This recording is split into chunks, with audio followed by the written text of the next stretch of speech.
بسم اللہ الرحمن الرحیم۔ السلام علیکم ناظرین، آج ہم آپ کو ایک واقعہ سنانے والے ہیں حافظ قرآن لڑکی کا۔ جب حافظ قرآن لڑکی کے کپڑے اتار کر پورے گاؤں کے سامنے اس کو قتل کرنے لگے تو پھر اس سجدے میں گر کر اللہ سے کیا دعا کی، پورے گاؤں کی چیخیں نکل گئی۔ اس وقت کو جاننے کے لیے ہمارے ساتھ رہیے گا۔ ایک بستی میں ہندو اور مسلمان ایک ساتھ رہا کرتے تھے اور اس بستی میں زیادہ تر راج ہندوؤں کا تھا۔ اس بستی کا جو سردار تھا وہ بھی ہندو تھا اور اللہ کا کرنا ایسا تھا کہ وہ بہت ہی مالدار تھا۔ اس بستی کی جتنی بھی زمین تھی اناج اگانے والی، وہ ساری کی ساری اس سردار کی تھی۔ ساری بستی اس سردار سے اناج خریدا کرتی تھی۔ وہ ہندوؤں کو تو اناج بہت کم دام میں دیا کرتا تھا اور مسلمانوں کو دگنی قیمت پر دیا کرتا تھا، کیونکہ وہ مسلمانوں سے بے انتہا نفرت کرتا تھا۔ اس بستی میں ایک مسلمان گھرانہ تھا جو کہ بہت ہی غریب تھا۔ ان کی یہ خوبصورت اور جوان بیٹی تھی، بچپن میں ہی کسی حادثے میں وفات پا چکے تھے۔ اس کی پرورش اس کے چچا اور چچی کر رہے تھے۔ اس کے چچا اور چچی کی کوئی اولاد نہیں تھی۔ وہ اسے بہت محبت کرتے تھے۔ انہوں نے اس کی پرورش اپنے بچوں کی طرح کی۔ وہ بہت ہی زیادہ غریب تھے، مگر پھر جہاں تک ہو سکتا تھا اس کی ہر خواہش کو پورا کر دیتے تھے۔ اس کو قرآن پاک حفظ کرنے کا بہت زیادہ شوق تھا۔ اس بستی میں ایک چھوٹی سی مسجد تھی۔ اس گاؤں میں ایک مولوی اور ان کی بیوی رہا کرتے تھے۔ مولوی صاحب کے پاس مسجد میں بچے دینی تعلیم حاصل کیا کرتے تھے۔ وہ بچوں کو قرآن پاک پڑھایا کرتے تھے، جو کہ بہت ہی نیک اور عبادت گزار تھے۔ وہ رات کو اللہ کی عبادت میں مصروف ہوتے اور دن کو بچوں کو قرآن پاک پڑھایا کرتے تھے۔ اس بستی کے سارے مسلمان ان کے پیچھے نماز پڑھا کرتے تھے۔ وہ مسجد میں امامت بھی کروایا کرتے تھے۔ اس گاؤں کے لوگ ان کے پاس اپنے مسئلے، ہر قسم کی پریشانی لے کر آیا کرتے تھے۔ وہ ان میں بہت ہی اچھے فیصلے، بہت ہی عدل و انصاف کے ساتھ کیا کرتے تھے۔ وہ لڑکوں کے ساتھ ساتھ لڑکیوں کو بھی دینی تعلیم دیا کرتے تھے۔ ان کے پاس وہ لڑکی بھی قرآن پاک پڑھنے کے لیے آیا کرتی تھی، کیونکہ اس کو قرآن پاک پڑھنے کا بہت زیادہ شوق تھا۔ اس نے قرآن پاک ناظرے کے ساتھ پڑھا۔ اس کے بعد مولوی صاحب کو کہا کہ مولوی صاحب، مجھے اب قرآن پاک حفظ کرنا ہے۔ مولوی صاحب کی عمر 70 سال سے بھی زیادہ تھی، اس لیے پورا گاؤں ان کی بہت زیادہ عزت کرتا تھا اور ان کے پاس اپنی بیٹیاں بھی پڑھنے کے لیے آیا کرتی تھی اور وہ گاؤں کی بہن بیٹیوں کو اپنی بیٹی کی طرح سمجھتے تھے۔ اس لڑکی سے وہ بہت محبت کرتے تھے، کیونکہ وہ جانتے تھے کہ وہ قرآن پاک سے بہت محبت کرتی ہے۔ اس کو قرآن پاک سے، اللہ تعالیٰ کے رسول سے بہت محبت تھی اور ہمیشہ اس کو اپنی بیٹی کی طرح سمجھتے تھے۔ وہ لڑکی گھر کے بھی سارے کام کرتی اور ساتھ میں قرآن پاک کو بھی حفظ کر رہی تھی۔ وہ روزانہ ہی مولوی صاحب کے پاس باقاعدگی سے قرآن پاک حفظ کرنے آ رہی تھی۔ اس بچی کے چچا چچی بہت زیادہ غریب تھے۔ اس کے گھر کا نظام نہیں چل رہا تھا۔ اس کے چچا کو کبھی مزدوری مل جاتی، کبھی نہ ملتی۔ ایک دن اس لڑکی نے اپنے چچا کو کہا کہ چچا، مجھے سردار کی حویلی میں چھوڑ آیا۔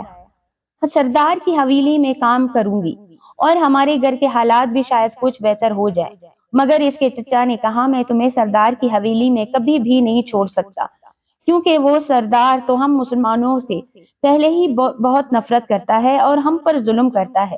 اس نے کہا کہ ہم ظلم برداشت کر لیں، وہ ظلم برداشت کر لیں گے تو چچا ہم بھوک سے مر جائیں گے، تو بہتر ہے آپ مجھے حویلی میں چھوڑائیں۔ اس کے بار بار ضد کے آگے اس کے چچا ہار گئے اور پھر ایک دن اس کے چچا اس لڑکی کو اس سردار کے گھر لے گیا اور کہنے لگا کہ سردار، ہم بہت زیادہ غریب ہیں، مزدوری کبھی ملتی ہے کبھی نہیں ملتی، اکثر فاقہ ہی رہتا ہے، اسی لیے اپنی حویلی میں ہم اس کو رکھ لیں، ہو سکتا ہے کہ ہمارے گھر کا کچھ گزر بسر ہو جائے۔ اب میری بھتیجی کو اپنی حویلی میں رکھ کر کام دے دیا کرے تاکہ گھر کا اچھی طرح سے گزر بسر ہو جائے۔ سردار نے اس لڑکی کو اپنی حویلی میں کام کاج کے لیے رکھ لیا۔ اب وہ لڑکی بھی اپنے چچا چچی کے ساتھ یہ مزدوری کا کام کیا کرتی تھی۔ اب وہ مسلمان لڑکی اس ہندو سردار کی حویلی میں کام کرنے لگی۔ اس کے علاوہ وہاں کوئی بھی ایسا نہیں تھا جو کہ مسلمان ہو۔ وہ اس حویلی میں کام کیا کرتی تھی۔ اس بچی کی عادت تھی کہ جب بھی وہ کام کرتی، وہ کام کے دوران اپنا سبق حفظ کیا کرتی تھی۔ سارا دن وہ کام کے ساتھ ساتھ قرآن پاک کی تلاوت میں مصروف رہتی اور یہی بات اس سردار کو بہت ہی ناپسند تھی، کیونکہ ایک ہندو تھا اور وہ ہندو سردار نہیں چاہتا تھا کہ وہ اس کی حویلی میں کام کاج کے دوران قرآن پاک کی تلاوت کرے۔ کئی بار سردار نے اس بچی کو سخت لفظوں میں بھی کہا، لیکن وہ بیچاری بے دہانی میں تلاوت کرنے لگ جاتی۔ اسے اندازہ ہی نہیں تھا کہ وہ کام کے دوران خود تلاوت کرنے لگ جاتی ہے، اور یہ بات اس سردار کو دوسرے ملازموں سے پتہ چلی تھی، کیونکہ وہاں پر کوئی بھی ملازم مسلمان نہ تھا، سب ہندو تھے۔ اب اس سردار نے مسلمان اور حافظ قرآن لڑکی پر تشدد اور مار پیٹ شروع کر دی۔ وہ بچی بہت ہی جلدی سردار کے ظلم کا شکار ہونے لگی۔ اب وہ کوشش کرتی کہ کام کے دوران وہ تلاوت نہ کرے، جس سے اس کی نوکری چلی جائے۔ وہ سردار اس کی مسلمان ہونے کی وجہ سے اس پر ذرا بھی رحم نہ کرتا۔ ایک دن اس کی طبیعت بہت زیادہ خراب ہو رہی تھی۔ جب اس بچی نے اس سردار سے کہا کہ مجھے چھٹی دے دیں، اس نے صاف انکار کر دیا۔ وہ بخار کے درمیان بھی اس حویلی کا کام کرتی رہی، یہاں تک کہ وہ بے ہوش ہو کر گر گئی۔ اس کے پاس کوئی بھی موجود نہ تھا۔ جب اس بچی کو ہوش آیا تو اس کی دنیا ہی لٹ چکی تھی۔ سردار نے اس کو زیادتی کا نشانہ بنایا۔ جب اس مسلمان لڑکی کو پتا چلا کہ اس پر کیا قیامت گزری ہے تو اس نے رونا شروع کر دیا۔ اس سردار نے اس کو بہت ڈرایا اور دھمکایا کہ میں تمہارے چچا چچی کو اور تم کو زندہ مار دوں گا۔ وہ معصوم مسلمان لڑکی اس کی دھمکیوں سے خوفزدہ ہو گئی اور اس نے اپنی زبان بند کر لی۔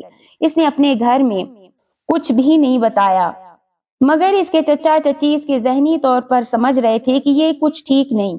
اس کے چچا نے 1000 بار اس سے پوچھا مگر وہ خاموش رہی، مگر وہ خود ہی اندر ختم ہو رہی تھی۔ ایک دن گاؤں کی حکیمہ کے ذریعے ان کو پتا چلا کہ ان کی بیٹی تو امید سے ہے۔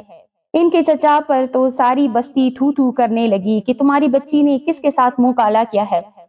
اس سے پہلے کہ وہ لڑکی اپنا منہ کھولتی، اس سردار نے آ کر سب کے سامنے کہا کہ میں نے اس لڑکی کو فلاں لڑکے کے ساتھ کئی بار ملتے دیکھا ہے، اور میں نے کچھ مہینوں پہلے ہی اس لڑکے کو اس بستی سے نکال دیا تھا تاکہ اس لڑکی کی عزت بچی رہے۔ اب سردار اس کا فیصلہ لے کر سیدھا مولوی کے گھر چلا گیا اور اس کو جا کر سارا واقعہ بتایا اور کہنے لگا کہ اس کو ایسی سزا ملنی چاہیے کہ آج کے بعد کوئی بھی لڑکی ایسی گندی حرکت نہ کرے۔ اس پر مولوی صاحب خاموش رہے۔ پھر انہوں نے کہا کہ اس بچی کو بلایا جائے۔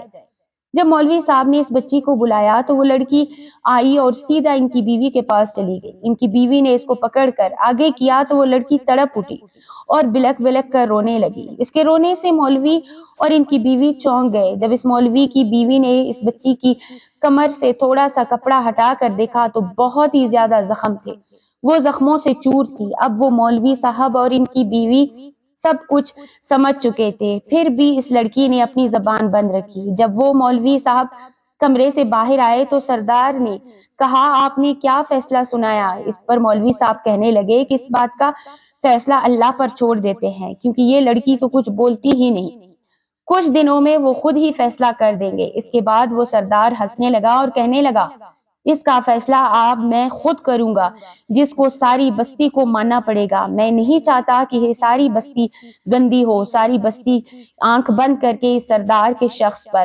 اعتبار کر چکی تھی۔ سب کی نظروں میں وہ مسلمان لڑکی ہی مجرم تھی، کیونکہ وہ ایک مسلمان تھی، اور اس ہندو سردار کو مسلمانوں سے تو بہت زیادہ نفرت تھی۔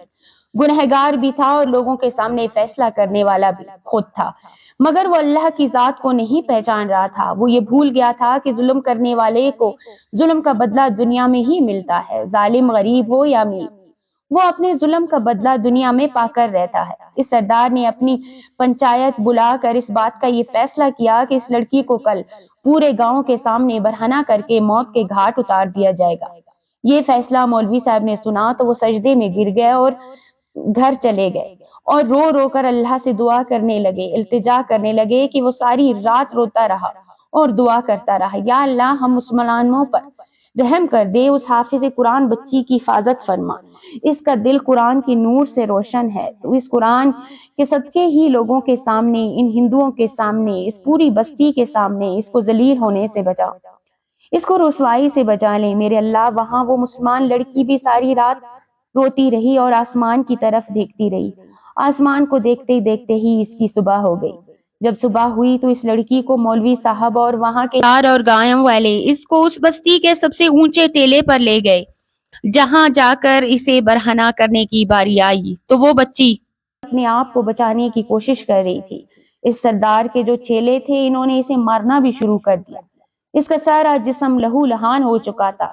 جب بچے درد کی شدت سے نڈال ہو گئی تو وہ سجدے میں اللہ کے آگے گر گئی۔ اس نے زور زور سے قرآن پاک کی تلاوت کرنا شروع کر دی اور رو رو کر دعا کرنے لگی۔ تھوڑی دیر گزری تھی کہ اچانک بستی کی ندی میں طغیانی پیدا ہوئی اور ایک بڑا سا ریلا بستی میں داخل ہو گیا، اور دیکھتے ہی دیکھتے اس سردار کی ہر چیز تباہ و برباد ہو چکی تھی، بلکہ ان ظالموں کے گھر بھی تباہ ہو چکے تھے، اور وہ سردار ایک دلدل میں پھنس گیا جہاں اس کو کوئی بھی نظر نہیں آ رہا تھا سوائے اس مسلمان لڑکی کے جو حافظ قرآن تھی، جو اونچے ٹیلے پر سجدے میں گری ہوئی تھی، اور وہ نیچے دلدل میں پھنسا ہوا تڑپ رہا تھا اور ساری مٹی اس کے منہ میں جا رہی تھی، اور وہ اس بچی کی طرف ہاتھ اٹھاتا اور کبھی اپنے آپ کو دیکھتا، وہ اٹھنے کی کوشش کرتا مگر مٹی اور پانی اس کو اپنی طرف کھینچ رہے تھے، اور وہ بہتے ہوئے ریلے میں تڑپ تڑپ کر اس دلدل میں پھنس کر، اور اللہ تعالیٰ کی قدرت دیکھیں کہ اللہ تعالیٰ نے بستی کی